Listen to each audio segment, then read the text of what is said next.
Hello friends and welcome back. I hope you're all doing well by God's grace. If you haven't already, please take a moment to subscribe and hit that bell icon so you never miss an update. Let's start the second and last part of the story. He states, I see that a promise without a reminder is a broken promise in progress. I didn't mean to be unreliable, but I was. The gallery is not going anywhere. Truth falls softly. She presents him with a bank statement featuring a temporary transfer that never cleared. What happened here? He doesn't grab for a speech. I was going to fix it, he confesses. And another fire broke out. And I promised myself I would fix them both together. He breathes. You can't fix 2 months in a day. It's not a line, it's a lesson. Cross-examination is mercifully brief. Robyn's lawyer asks, do you think having a written plan would be helpful to you in keeping your promises? Kody, yes. Janelle's lawyer asks, do you take automatic payments into a children's expense account? Kody, yes. The most difficult thing in court is sometimes the easiest. Agree to the dull thing that works. Janelle is called briefly, not to assail, but to clarify. Why did you track so much? It's Pip. Why did you track so much? Her attorney inquires. Because I forget my feelings when I'm exhausted, she replies, a faint smile. But I don't forget numbers. The numbers tell me where the feelings come from. Cross inquires. Do you want to control the schedule? She shakes her head. I want to rely on it. No sarcasm. Just a mom who has worked through this arithmetic by the light of a stove lamp too many late nights to remember. Robyn's next to testify. Hands clasped on the rail. Why did you spend on home things without waiting? Because the door was jammed, she states matter-of-factly. Because the heat failed. Because the children were cold. Cross presses. Do you accept Janelle paid expenses you didn't notice? Yes, she replies without hesitation. I think we both did. It's the start of a bridge. 2 people validating the other's unseen labor. The judge poses a couple of questions of her own. The kind that rescue everyone from the edge of the cliff. If the court grants a shared calendar with Thursday night lock, can you agree to it? All 3 nod in agreement. If the court grants a primary school night residence to minimize midweek moves, will you agree to it? They agree again. Not because it's simple, but because the evidence made it clear. Then the financial exhibits loop back to the land. A survey map appears. Exhibit G, with lots drawn like promises. The appraisals vary. The accountant suggests a simple algorithm-independent appraisal, equalization payments based on actual values, a children's trust seated by a percentage of any sale, and quarterly statements shared with both households. This is the unglamorous spine of fairness.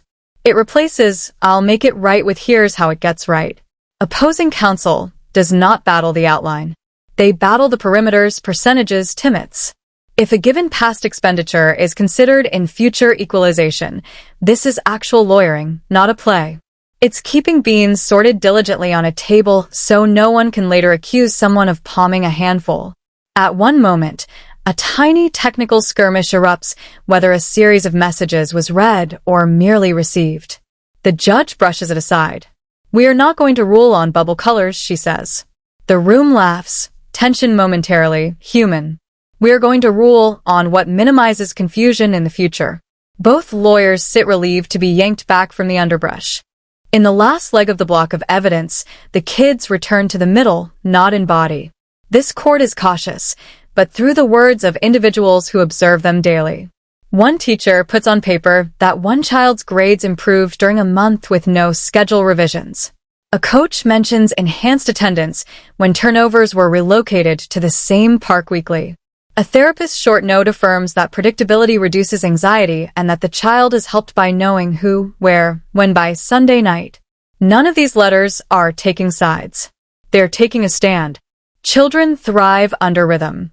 Any more exhibits? The judge inquires. Both sides look at their teams, then at one another, and then shake their heads. The binders snap shut. The projector turns off. The room breathes out. Evidence doesn't pick heroes. It picked a direction. What to put down on paper so that the smallest characters in this narrative cease carrying the biggest burdens. The judge leans forward, fingers interlaced. Here is what I've heard, she says. And her rendition sounds like a blueprint. You all want the children to feel steady. You have each in different ways contributed to steadiness and to chaos. The calendar, the texts, the emails, the payments, they show intention without infrastructure. We're going to add the infrastructure. She outlines probable terms. The ruling will have a primary night residency in a school night home to minimize transitions. A shared calendar with a weekly lock. A parenting coordinator for 6 months to facilitate logistics. A joint account for child expenses with automatic contributions and receipts uploaded each month. Independent valuation of property. Equalization payments dated not promised.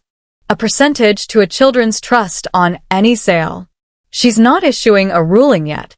She's doing her work, and in demonstrating it, she reduces the battlefield to a page. Kody sits a little higher, not in victory, but in relief. This is the sort of clarity he could never impart with a speech. Janelle glances down at her binder as though taking measurements on where these pieces will fit between the tabs. Robyn places her palms together, a small nod, and a promise that a routine is finally in reach. If this were a video, this is where you'd cut to quiet close shots. The judge's pen underlining a phrase. The calendar printout with locked weeks. The accountant's simple chart recalculating equal shares. The therapist note with 3 words circled. Who, where, when. Then a slow pan to the courtroom door. Because that's where the real test waits. Not inside these walls, but in kitchens and driveways and parking lots on breezy Wednesdays. Evidence did not humiliate anyone today. It humbled everyone. It replaced the heat of accusation with the light of sequence. This happened, then this, then this. It showed that we'll figure it out is not a plan, and we'll make it even later. Is not a ledger. It proved that both women were right about the same thing with different words. Kids need consistency. And it lets Kody utter the most helpful sentence of the day. Tie me to the calendar. When the judge invites closing statements on this segment, both lawyers make it mercifully brief. Janelle's order reduces harm. Robyn's consistency builds safety. Kody's lawyer. My client consents to structure. The judge nods. Then structure you shall have, she says, and slams the evidence block shut. Outside, the world still craved a winner and loser headline. Inside, the newspaper reported differently that it takes tiny, tedious bricks, receipts, reminders, schedules, and the audacity to get it done when you said you would. The evidence did what it came to do. It didn't punish, it clarified. What do the children need today? Not last year, when land maps were like treasure. Not 6 months ago, when everyone thought temporary was short. Not tomorrow, when nostalgia promises it'll be easier somehow. Today, the room hardens and softens simultaneously. Adults straighten papers. Pens cease clicking because when a judge puts children at the center, the air shifts. The conversation finally targets the correct bullseye. A counselor's report guides. It isn't sensational. It's soft, clinical, devastating in its matter-of-factness on weeks with several schedule changes. One child is late twice. Another leaves her glasses case behind. Both complain of stomach aches in the mornings of exchanges. Attendance picks up when the handoff location remains constant. Stress declines when the pickup individual is the same parent 3 school nights consecutively. The counselor pens a sentence that functions as a refrain. Predictability is medicine. The court hears information that resembles life. A note from a teacher describes a child who unwinds after lunch on Mom's Week Wednesdays and tightens up on switch days. A coach sees that practice attendance increases when a parent shows up 10 minutes early rather than 3 minutes late. A letter from a therapist enumerates 3 things that ground the younger one. Knowing who's coming, where they're meeting, and when it will happen by Sunday evening. Nobody is blaming anybody. Everybody is pointing in the same direction. Routine. Janelle speaks first because she's a native routine speaker. Her plan is a heartbeat, consistent and plain. School nights stay in one home. She says, that's it. The big rock. Homework has its place. Bedtime acquires a rhythm. Tuesday will no longer feel like a tentative experiment. She proposes a routine that cycles the children learn the week by the dinner scent and the lights out time. She is not seeking control. She is seeking sleep because she knows rested children laugh quicker, learn faster, fight less. She includes a Sunday sync, a quick call where adults agree on the upcoming 7 days and solidify plans. If it's not planned by Sunday evening, it does not get done middle of the week. Harsh, perhaps healing, absolutely. Robyn's plan is identical to Janelle's except for proof that sameness was under the arguments all along. She concurs that school nights should have one place and then requests merciful wiggle room for therapy and activities. Consistency isn't rigidity, she tells the judge, her eyes locked on his. It is the little changes made early and held lightly. She suggests one neutral handoff point, a sunny park with plenty of parking, and a bench close to the gate. Same place, same time, no last-minute gas station substitutions. She recommends a buddy bag that goes both ways. Favorite sweatshirt, headphones, comfort book, toothbrush, the little turtle keychain that somehow equates with safety. Stop making the kids decide what comfort to abandon, she continues. Let comfort accompany them. The judge leans in. You are nearer than you believe. It is true. The variance between the two plans would take up less space than a sticky note. The battle was not over the notion of stability. It was over trust that someone would maintain it. The conversation becomes practical and gentle at the same moment. Bedtime in the same half hour both places. Same screen boundaries. Not because rules are a hill to die on, but because children should have some idea where the hills are. Same spirit chores set here, feed over there. Duty accompanying them like a comfortable pack. One common homework strategy. When something's due on a worksheet, it gets completed first thing before screens. No exceptions in both residences. Variation confuses children. Alignment emancipates them. A child expert mentions transitions briefly. She refers to them as tiny flights. Takeoff and landing are the most perilous moments. Turbulence is inevitable. What rescues everyone are checklists and soothing voices. You already know this from airports. She smiles. Everybody does better when gates, times, and boarding groups don't get altered at the 11th hour. She advises rituals that take a minute, a handoff hello on the bench, 2 big breaths together, a what's next sentence from the arriving parent, yo snack, math page, shower story, and a standard goodbye phrase from the departing parent. You'll see you Friday. Same bench, same time. These scripts are not cheesy to children. They are anchors. Then the kids come in without coming in via drawings. The therapist sets up 2 images on the projector. One is a house with 2 doors and a path zigzagging between them. A stick figure in the middle with a huge backpack and a tiny face. In the other, 2 homes of the same door color and identical trees. A straight path to a bench where 2 grown-ups stand with open hands. No labels, no speeches. The judge regards them for a very long time. All right, she says quietly. Let's build the straight path. To arrive the court diagram structure into sentences. Primary residence on school nights to minimize midweek transitions. Weekend shifts scheduled months in advance. Legible on a shared online calendar. Thursday night lockdown. No further modifications within the next week unless it's an emergency. An emergency is not code for we forgot. One impartial meeting place with a 10-minute grace period. No make it up as you go along in parking lots. Agreed upon sleep screen and homework policies. Documented refrigerator magnet clear. Everyone agrees. Not because it's simple, but because it's necessary and late. Kody is silent until the judge wants to know. Mr. Brown, can you stick to a schedule like this? He might bluff. He doesn't. I've handled time as if it would curve to my will. He says, steady voice, small. I need alarms, not speeches. Write it all down. Bind me to the calendar. For once, the calendar is not being used as a criticism. It is a crutch he'll accept. The judge doesn't grin, but there's warmth in the resulting pause, as if the room had breathed together. The discussion is about feelings because schedules are important, but feelings get the car rolling. The counselor recommends a feelings wheel on the refrigerator in both residences and a 2-minute goodnight check-in where a child points to a word and says one sentence regarding why. It's not therapy, it's reading. Label it, domesticate it. The parents won't need to read one another's notes. but there can be a common notebook that goes in the buddy bag. If a stomach ache appears on every Tuesday, the trend is observed and endorsed. Morning sits up front like a silent visitor. Everybody knows. The court doesn't analyze it, it honors it.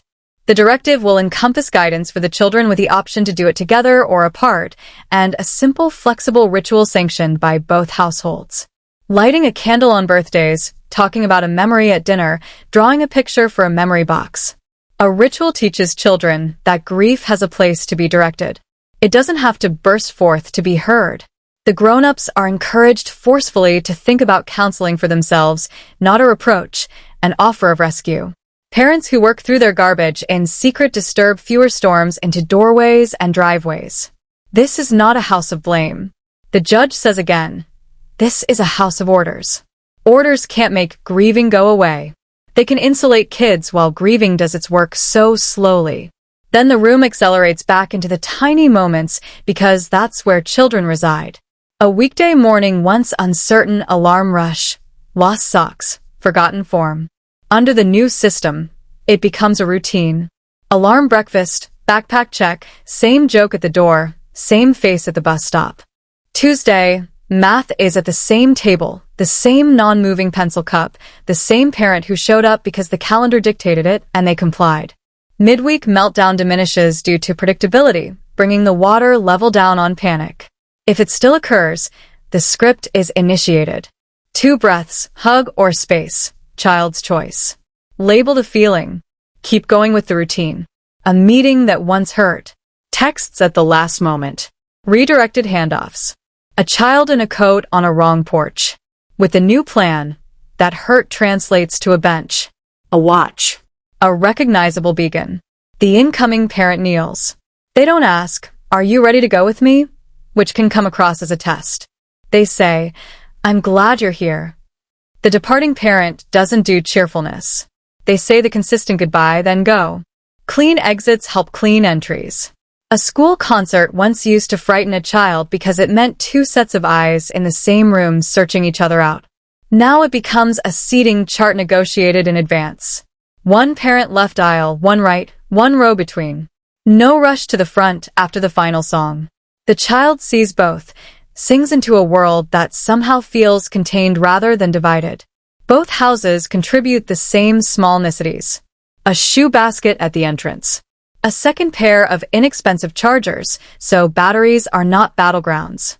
Duplicates of favorite snacks to ensure the sensory environment is known. The same toothpaste brand, so taste isn't an additional transition. You think it's small, the counselor says, but small is where kids live. Everyone copies that down. Janelle refers to the calendar rhythm once more. Sundays sync, Thursday lock, and the judge makes it in order. If it's not on the calendar by Sunday 8 p.m., it doesn't get on the school week calendar. She states, emergencies only and I forgot is not an emergency. There's a measure of mercy incorporated. Illness and genuine surprises still happen, but mercy travels in within bounds. Now, Robyn asks for something that seems tiny and turns out to be brilliant. A shared language for repairs. If a parent is late, they say, I broke the plan. I'm sorry. Not traffic, not you know how work is. Children shouldn't learn to decode adult excuses. They should learn how apologies sound when they point at behavior and promise change. The judge inclines his head and does not write it as an order. It's a culture proposal, but both lawyers emphasize it nonetheless. Kody introduces one additional suggestion quietly, a monthly kids' choice hour. Same hour in both residences in which the child chooses a task from a short achievable list. Biking, board game, cookie baking, drawing, no phones, no multitasking, he adds. He does not say it to impress the judge. He pronounces it like a father who finally gets the point that presence can be quantified. The court won't issue an injunction for joy, but it can make space for it. The thought slides into the record as a willing practice. You can sense it catching the logistics loop back to safety. Neutral exchange location remains. Backup person assigned in writing for every household in the event of illness. Pre-approved, familiar to the kids, not a surprise cousin popping in like a plot twist. Communication remains within one app with read receipts and no midnight monologues. Tone remains civil. Length remains brief. Requests have deadlines. The court does not parent the parents. It scaffolds them. How will everyone know it's working? The plan embeds feedback without blame. A monthly note from the school counselor about attendance and tardies numbers, not stories. A quick check from the therapist if anxiety goes up. No information, just a flag. A private shared log where parents mark schedule breaches and corrections. Not a scorecard, a dashboard. If the dials get crazy, the parenting coordinator gets pinged before little issues develop teeth. Someone asks, "What do we do if a child won't exchange?" The expert responds calmly. "Refusal is a message," she states. "We hear it, and we put the plane down." That is to say, the planned exchange takes place unless there's risk. The refusing child receives empathy and boundaries. The grown-ups don't take over the moment by turning it into a battle. Subsequently, the team discusses afterwards with the therapist and tweaks little things. Earlier snack, slower build-up, clearer goodbye. Patterns shift when systems shift. Resistance typically narrows as the child learns to trust the script. Under every rule is one notion. Children should never be the messengers of adult agendas. They shouldn't deliver messages, broker bargains, or predict the itinerary from a parent's expression. The plan relocates that burden to where it should be on calendars, apps, adults. At this point, the courtroom doesn't sound quite so much like a venue where lives are decided and sound more like a venue where rhythms are selected. The judge summarizes, hands clasped, voice steady. "We will follow a plan that guards school nights, secures weekly calendars, normalizes transitions, harmonizes basic rules, and underwrites emotional well-being. You are not enemies. You are co-pilots. The flight plan will be on paper. Nobody cheers. Courtrooms do not cheer, but shoulders sag. Pens scribble. A sort of muted consent settles over the tables. It is not warm. It is solid. In families, solid is preferable to warm when children are in bed. If you're editing this into a video, this is where you reveal the little things. 2 identical calendars side by side. The same bedtime book on 2 nightstands. The buddy bag. Zipper zipping. A child getting on a bus and not turning around 5 times to check if plans fell through. A parent sitting at a kitchen table setting a 6:30 alarm with the label math page and mango slices because details are how promises keep breathing. The judge closes the folder on this hearing with a final sentence that is at once a blessing and a boundary. "Order cannot make you love each other better," she says. "But it can make you love your children better in practice." Then she nods to the clerk. The record attests to a simple, radical truth. Children grow under rhythm, and for the first time in a long time, rhythm seems possible. The clock above the courtroom door tick-tocks once, audible enough to hear, silent enough to forget. "Please be seated," the deputy says, and the room settles. The judge raises a thin pile of documents, no larger than a magazine, as heavy as a map. "This is the order of the court," she states. No theatrics, no sermon, just the sound of a road materializing where there had been mist. She starts with what is most important. "Custody," she reads, "shall be joint legal." The language weighs heavy. Joint means decisions are equal. School, health, therapy, passports. For physical custody, she goes on. The children will have a primary school night residence to minimize transitions. Heads nod. This is the constant heartbeat that everyone struggled to reach. Weekends will switch on a 22:55 cycle for the time being, switching to alternate full weekends after term time pending review. The scheme reads as formulaic, but to a child it is the beat of sleep and breakfast and mass exercises completed around the same table. Then the judge draws a fence around chaos. The parties will share a calendar.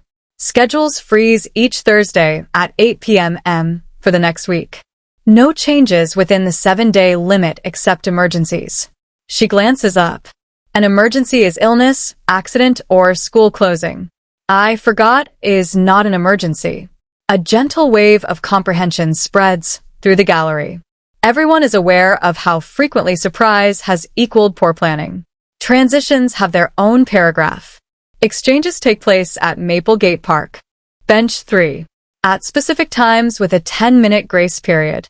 In the event that one is running behind, The incoming parent will alert the other within the app with an ETA. If a parent is late by more than 15 minutes with no explanation, the waiting parent is free to leave, and the lost time will not be recovered. There's mercy here and also spine. The children will learn that a plan is not a suggestion. The judge brings order to tiny details that overwhelm tiny lives. Bedtimes within a 30-minute frame in both households. The default is 8:30 p.m. on school nights, except when an activity or special event gets in the way.